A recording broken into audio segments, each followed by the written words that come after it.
Para vereador Pedro Rodrigues. Senhor presidente, colegas vereadores, bom dia a todos.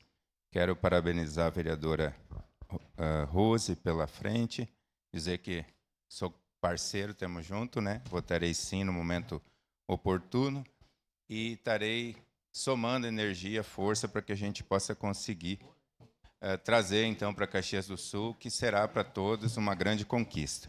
Eu que sou um apoiador, um fomentador de que haja, inclusive na grade curricular, desde o ensino fundamental, que seja colocado empreendedorismo, né?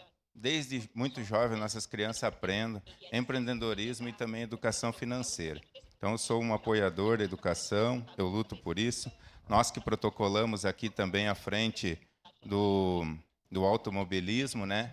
E eu acredito que a gente possa ter, através dessa universidade, também um centro de pesquisa, né? Onde a gente pode avançar no avanço da tecnologia, da inovação.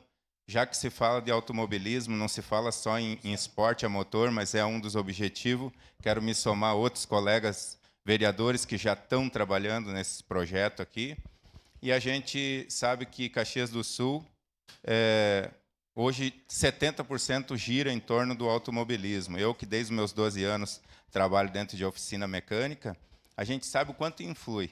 Para os senhores terem uma ideia, um motor de um carro de arrancada, que dá lá, digamos, quebra o motor, uma reforma de motor é 70, 80, 100 mil reais. Então, gira muito em torno de fábrica, de autopeça, de oficina mecânica, chapeação, estética. Isso vai trazer muito o fomento da economia para a nossa cidade.